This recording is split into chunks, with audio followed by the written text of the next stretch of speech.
Senate Majority Leader Mitch McConnell says he and the White House are absolutely in agreement on how to handle a future impeachment trial in the Senate. McConnell says there will be no difference between the president's position and the Republican Party's position. President Trump expressing similar thoughts today. I think they are very much in agreement on some concept. I'll do whatever they want to do. It doesn't matter. I wouldn't mind a long process because I'd like to see the whistleblower who's a fraud.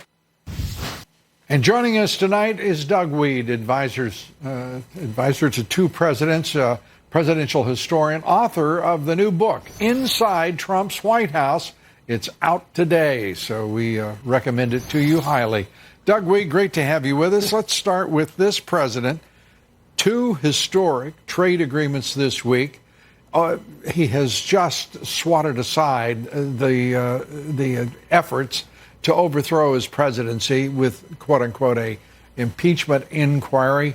Your thoughts about what is going on and where would you put this in historical context? Well, what amazes me, Lou, is how the president just, as you said, doesn't stop. He uses everything that life gives him.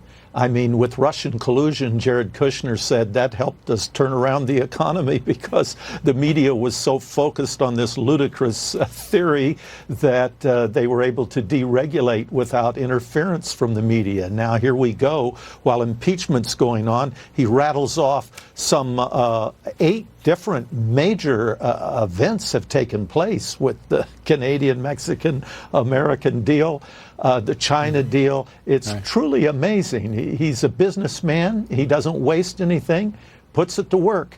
On the way in here, I Googled, I wanted to be prepared for you, so I Googled the Des Moines Register to read up on the impending impeachment, and it wasn't there. So I went to the Union Leader in New Hampshire, the epicenter of politics. It wasn't there. So I went to the San Francisco Chronicle, thought surely they'll have it. They had it on page 4. Yeah, isn't that's an extraordinary canvassing that you've done for us today, and we're, as always, grateful.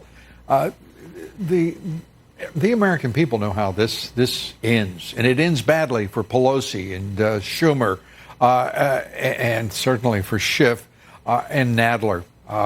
It is just so insulting to the American people that these lowlifes, these radical Dems in the Judiciary Committee, in the Intelligence Committee, and some others would think that they could pull this preposterous stunt and actually be taken seriously.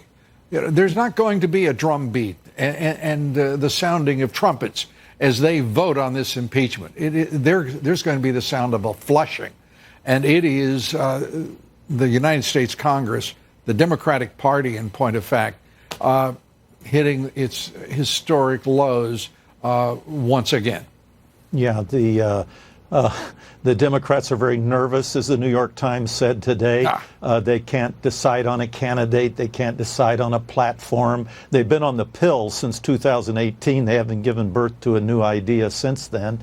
They can't decide on a brand. What was the new idea that year? I can't recall. They haven't had a new idea, frankly, since 2009 and Obamacare. It was a new idea. It's called socialized medicine, but at least it was a new idea as they framed it. They're still debating whether they're going to be socialists or they're going to be for the Republic with Nancy Pelosi with her new ideas now, embracing the founding fathers. Can you find anywhere in history a place where there is an analog for the conduct of the entire party like this? It is committing political suicide before our very eyes. Yeah, not since the Federalists divided up and had people run from different districts trying to divide the nation. What the American people see, what I see, is hatred, is all I see that the party stands for. They got to come up with something better than that. And by the way, the last time I was on your show, the president tweeted about it, and his version of your show, which he showed in his tweet, got 800,000 hits, which is better than probably we got. Well, you know what? Maybe we should recommend that he do that, on the quarter hour. Doug, great to have you with us. Thanks so much. Thank you, Lou. Appreciate it. We'd like to hear your thoughts on all of this. Share your comments. Follow me on Twitter at Lou Dobbs. Like me on Facebook. Follow me on Instagram at Lou Dobbs Tonight. And a programming note, I'll be in